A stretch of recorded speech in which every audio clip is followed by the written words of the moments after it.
Hello and welcome to another Bad Comic Review. This time we're looking at Project Superpowers Fractured States Issue 1. This is a mini-series from Dynamite in 2022, written by Ron Marz and Andy Lanning, art by Emilio Utera, colors by Anthony Hesley, letters by Tom Napolitano. I have cover A by Mike Ruth. The cover's okay, it does relate to what's going on in the book, so there is that, but it's actually the weakest art in the book. So we start off with a patriotic character named Flag fighting a mysterious stranger at the Lincoln Memorial, and it seems like something really bad is going down in the near future. Then we find this unknown individual who is trapped naked in a storage facility, some sort of underground bunker, and when he opens the door, instead of like looting the place for usable stuff and trying to figure out what's going on, he just opens the door and it floods with nasty gross water and he has to swim out. He finds himself at some sort of amusement park, attacked by a giant mutant crocodile. Thankfully he is saved by the Black Terrors, but this is not Bob, the original Black Terror. This is a group that uses his moniker, and he is in the post-apocalyptic world of 2052. And the Black Terrors are attacked by F-Troop drones, so a bunch of Frankenstein-looking dudes attack them, and we are left with a crazy cliffhanger ending when something unexpected happens. Overall, the story is pretty fun. It started out really well. I'm sure we're going to get a lot of political nonsense in this because this is Ron Marz, but so far, they've actually kept it pretty toned down in like a normal comic book. So I'm hoping they're going to keep it that way, but I highly doubt it, knowing Ron Marz is very, very politically active, and Dynamite has been slipping into more annoying politics in their books. So I have hopes that this will remain apolitical in some degree, and at least not be so obvious as most companies have been lately, which is really lazy and pathetic and betrays bad writing. But what mostly impressed me about this was the art is better than the usual Dynamite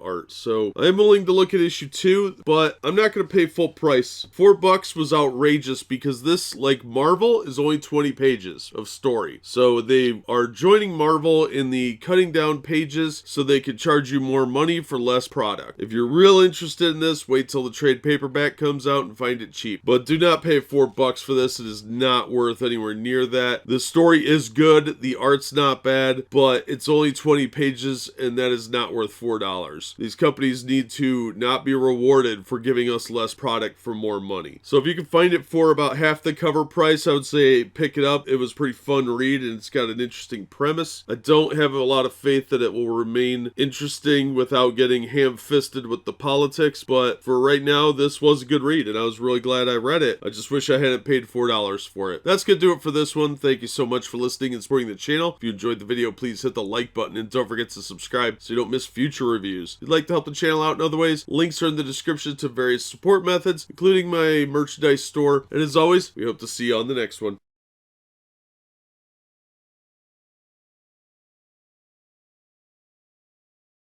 Hello and welcome to another Bad Comic Review. This time we're looking at Project Superpowers Fractured States Issue 2. This is a 5-part mini-series from Dynamite, written by Ron Marz and Andy Lanning, art by Emilio Utera, colors by Arthur Hesley, lettered by Tom Napolitano. I have cover A by Mike Ruth, edited by Brian Cunningham. Cover's pretty good and it does relate to what's going on. So we get a flashback to the wall surrounding Washington, known as the State of Independence, and in 2052. And Man of War is trying to protect the city from what looks like an acid attack by Black Terror, but something's not quite right. And he gets attacked by a mysterious person, and then we jump back to the zombie state. Now, our mysterious John Doe is captured by F-Troopers, and the Frankenstein men take him back to some sort of secret lair where he is being tested for meta powers, which he has. And somebody named the Clown is trying to take those powers from him. And it looks like the Clown is using those to maintain his age, so he's defying almost vampirically aging. Now, unfortunately, this ends very quickly. We learn the Clown was able to use a transreplicator to steal Magno's body and put his own consciousness into it. He's basically created a clone that he moved his consciousness into, but there's some sort of degradation with the body. Apparently, the clone bodies don't last very long. And then they talk about some climate disasters because climate change is kind of an underlying story thread here, but he uses his clone bodies to do like gene therapy research, and that's how he's been able to afford all this stuff. That's also how we get the F troops and the creatures that have been roaming around that we saw last issue. Now, we also learned that John Doe can fly, and he does have another flashback. Unfortunately, this issue is incredibly short. Much like Marvel, Dynamite seems to be going for the 20-page stories, and it's a bit of a ripoff because you're only getting 20 pages of story for $4, and it's not really worth it. The story's good, it's just very, very short, and it's not value for the dollar effective. Paper quality is better than Marvel's, but that doesn't make it $4 good. So I enjoyed the story, but it's not worth the cover price. So if you grab it out of a bargain bin for half price, I would say pick it up. Beyond that, it's just not cost efficient. The art's fine. I didn't have too much problem with that, which is pretty shocking for Dynamite actually. But the real problem is the cost. It's not worth the cover price. So I would say get it cheap or buy it in trade cheap, because although the story is good and it's entertaining, it's just not worth the money. That's gonna do it for this one. Thank you so much for listening and supporting the channel. If you enjoyed the video, please hit the like button and don't forget to subscribe so you don't miss future reviews. If you'd like to help the channel out in other ways, links are in the description to various support methods. And as always, we hope to see you on the next one.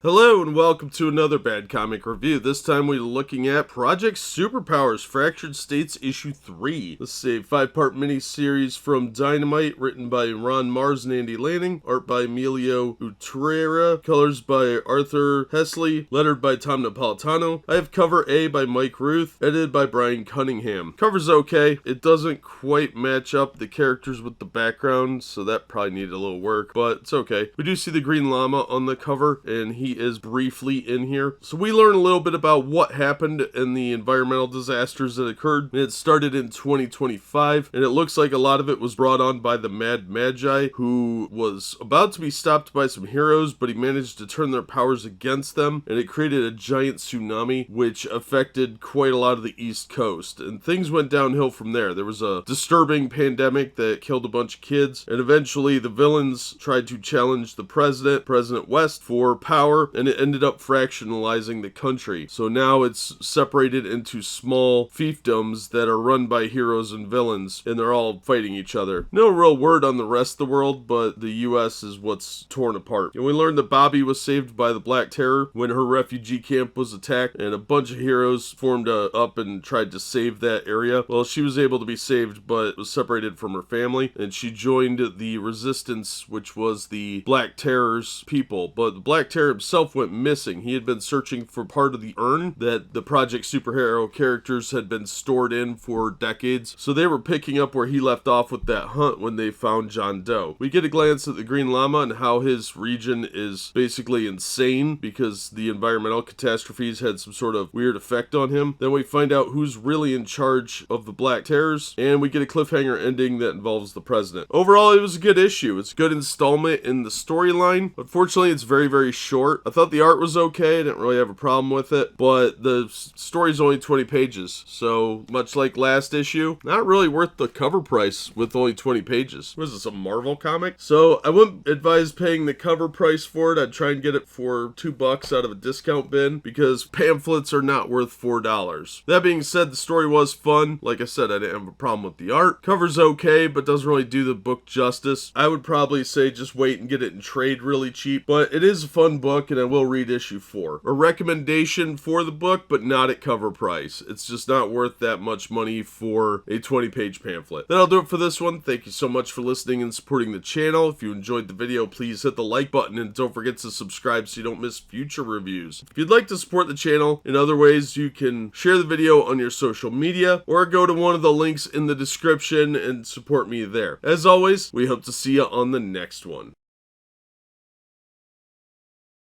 Hello and welcome to another Bad Comic Review. This time we're looking at Project Superpowers Fractured States. This is issue 4 of a 5-part miniseries from Dynamite, written by Ron Marz and Andy Lanning, art by Emilio Utrera, colored by Arthur Hesley, lettered by Tom Napolitano. I have cover A by Mike Ruth, edited by Brian Cunningham. So we find out what happened to the Black Terror and how he sacrificed himself to save some people, but ended up being seriously injured in the process. And we learn why they're looking for before Pandora's urn, and that's when news of President West's abduction comes across. We also learn that President West was at one time Future Man. So some of the Black Terrors set out there with John Doe to find the president, and that leads them to encounter the person who has been abducting the patriotic heroes. Now when John Doe tries to intervene, he ends up coming face to face with the American spirit, which apparently has been corrupted. And yeah, I have a bad feeling that, knowing Ron Mars' Twitter feed, that this is not going to go well and there's going to be some ham-fisted politics in the last issue. But overall, it was an okay story. I didn't hate it, but I thought there was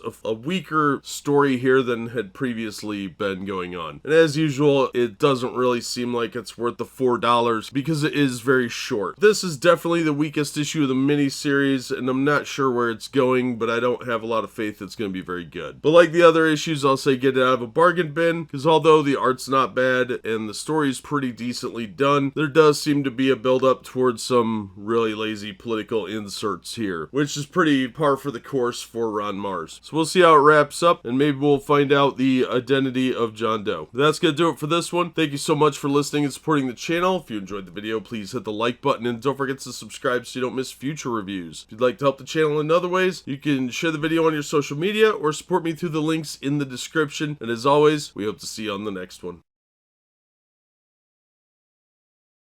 Hello and welcome to another Bad Comic Review. This time we're looking at Project Superpowers Fractured States Issue 5. It's written by Ron Mars and Andy Lanning, art by Emilio Utrera, colors by Arthur Hesley, letters by Tom Napolitano. I have cover A by Mike Ruth, edited by Brian Cunningham. Cover's pretty weak actually. It looks very, very amateur hour, but it does relate to what's going on in the book. So with John Doe in the void with the other patriotic heroes, he has to make a last-ditch effort to fight for survival, and we learn what happened to the revolutionary and why he's the way he is. Now Bobby tries to save him, but that doesn't quite go according to plan, and we learn his true identity, and it's not someone we know, really. They made a new character, and well, it's kind of lazy. The ending was very, very disappointing. It basically just sets up the book for a sequel, and this is so short that it's barely a 3-issue miniseries, really, because the issues are only 20 pages each, and there's lots of big panels throughout. I see what they were going for, but it doesn't really feel like it was an earned victory, and the costume is a bit silly, and I don't really find myself caring all that much. I didn't hate it, it just really didn't pay off in any meaningful way. Like, the storyline is left really unresolved because nothing actually changes in the world. We see some heroes return, that sort of thing, and that's all well and good, but it doesn't actually fix anything, and it doesn't really set up who the main protagonist and antagonists are going to be in the ultimate storyline. There's just a lot of things really unresolved here that really seemed kind of like a cheap cop-out of an ending. I think they really didn't know how to wrap this up in one last issue, but we did get some resolution with John Doe. It just didn't seem like enough. So it really kind of came off like there was supposed to be this epic fight scene, and it really involved more ancillary characters than anything else. There was no actual grand resolution to anything. It was just a small resolution, as if this is part of a much bigger storyline that we may or may not ever get. Overall, though, I think if this was an ongoing series, this would have been okay, but this last issue felt really forced, and they were trying to wedge too much into 20 pages. So I'll still recommend it, but not at cover price. This is bargain bin material, and unfortunately, I think the new character was a little bit forced, and the resolution really just didn't pay off. So I get what they were going for. I just think that it came about too quickly with not enough payoff for the finale. There wasn't any sense that there was actual status quo change except for John Doe. So I feel a little bit cheated, but I didn't abjectly hate it or anything. But it's absolutely bargain bin material. So if you can find it cheap, pick it up. Beyond that, I wouldn't pay anywhere near cover price for any of these issues. That's going to do it for this one. Thank you so much for listening and supporting the channel. If you enjoyed the video, please hit the like button, share it on your social media, and subscribe if you haven't. If you'd like to support me in other ways, links are in the description to various support methods. And as always, we hope to see you on the next one.